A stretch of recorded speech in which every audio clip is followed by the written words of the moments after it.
संसद में हाल ही में 3 कृषि बिल पास हुए, लेकिन पंजाब के किसान इन कृषि बिलों के खिलाफ विरोध कर रहे हैं। यहाँ के किसानों ने आज से अपना 3 दिवसीय रेल रोको आंदोलन शुरू किया है। किसानों के विरोध प्रदर्शन को ध्यान में रखते हुए फिरोजपुर डिवीजन ने स्पेशल ट्रेनों के आने जाने पर रोक लगा दी थी। कृषि बिल को लेकर सरकार का चौतरफा विरोध हो रहा है। विपक्षी दल सरकार के खिलाफ एकजुट हो रहे हैं। इसी कड़ी में बहुजन समाज पार्टी की अध्यक्ष मायावती ने सोशल मीडिया के जरिए सरकार की आलोचना की है।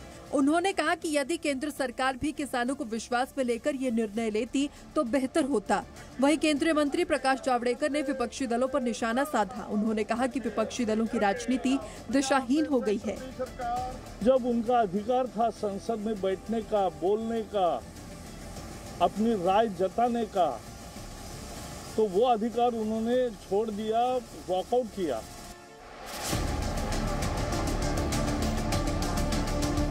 फिल्म अभिनेत्री कंगना रनौत के ऑफिस को तोड़ने की कार्रवाई पर आज बॉम्बे हाईकोर्ट में सुनवाई हुई। कोर्ट कल फिर से इस मामले पर सुनवाई करेगा। वहीं शिवसेना नेता संजय राउत और बीएमसी ने जवाब देने के लिए कोर्ट से समय मांगा है।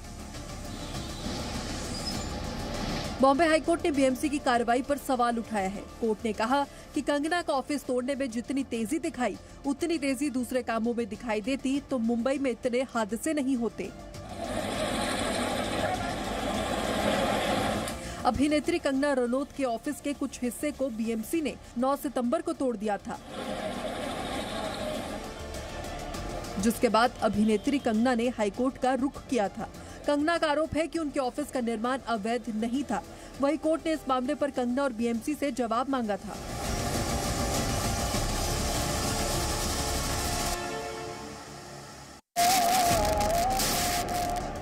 दिल्ली हिंसा की साजिश रचने और दंगा भड़काने के आरोप में गिरफ्तार जेएनयू के पूर्व छात्र उमर खालिद को 22 अक्टूबर तक के लिए न्यायिक हिरासत में भेज दिया गया है, जिसके बाद 200 शिक्षाविदों, फिल्म निर्माताओं और लेखकों ने उमर खालिद की रिहाई की मांग की। इनमें अमेरिका के 92 साल के दार्शनिक और लेखक नोम चोम्स्की भी शामिल थे। आज उमर खालिद की दिल्ली के कड़कड़डूमा कोर्ट में पेशी हुई। यूएपीए के तहत स्पेशल सेल ने खालिद को 13 सितंबर को गिरफ्तार किया था, जिसके बाद उसे 10 दिन की पुलिस रिमांड पर भेज दिया गया था। उमर खालिद पर दिल्ली दंगों की साजिश रचने का आरोप है। वो 10 दिन की पुलिस रिमांड पर था। आज 24 सितंबर को उसकी पुलिस रिमांड खत्म होने के बाद उसे फिर से अदालत में पेश किया गया, जहां अदालत ने उसकी न्यायिक हिरासत को बढ़ा दिया।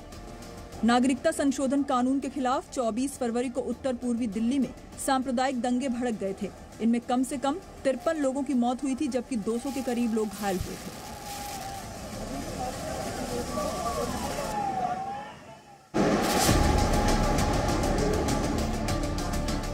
देश भर में कोरोना का आंकड़ा 57 लाख को पार कर गया है। बीते 24 घंटे में कोरोना के 86,508 नए मामले सामने आए हैं, तो वहीं 1,129 लोगों की मौत हो गई। वहीं कोरोना के कुल पॉजिटिव मामले अब बढ़कर 57,32,518 हो गए हैं, जिसमें 46,74,987 लोग ठीक हो चुके हैं।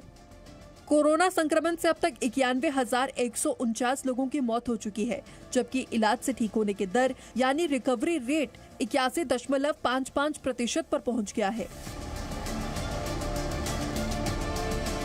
केंद्रीय रेल राज्य मंत्री सुरेश अंगड़ी का कल एम्स में निधन हो गया। 11 सितंबर को कोरोना पॉजिटिव रिपोर्ट आने के बाद उन्हें एम्स में भर्ती करवाया गया था। अंगड़ी के निधन की वजह से आज दिल्ली के सरकारी कार्यालयों में राष्ट्रीय ध्वज आधा झुका रहा। जम्मू कश्मीर के अलग अलग इलाकों में सुरक्षा बलों और आतंकियों के बीच मुठभेड़ हुई। अवंतीपुरा के त्राल में सुरक्षा बलों ने मुठभेड़ में एक आतंकी को मार गिराया है। वहीं सुरक्षा बलों ने आतंकी को सरेंडर करने के लिए कहा, लेकिन आतंकी ने सरेंडर नहीं किया। इसके बाद सुरक्षा बलों ने कार्रवाई के दौरान उसे मार गिराया। वहीं बडगाम के चादुरा में आतंकियों ने सीआरपीएफ दल पर हमला कर दिया। इसमें सीआरपीएफ के जवान बडोले नरेश उमराव घायल हो गए। उन्हें इलाज के लिए अस्पताल में भर्ती कराया गया, जहां बाद में उनकी मौत हो गई। वहीं सुरक्षा बलों ने इलाके में सर्च ऑपरेशन शुरू कर दिया है। आज शाम श्रीनगर में आतंकियों ने एडवोकेट बाबर कादरी की गोली मारकर हत्या कर दी। पुलिस मामले की जांच कर रही है। इससे पहले आतंकियों ने ब्लॉक डेवलपमेंट काउंसिल के चेयरमैन भूपिंदर सिंह की कल बडगाम में गोली मारकर हत्या कर दी थी। वहीं जम्मू कश्मीर बीजेपी अध्यक्ष रविंद्र रैना ने आतंकी घटनाओं के पीछे पाकिस्तान का हाथ बताया।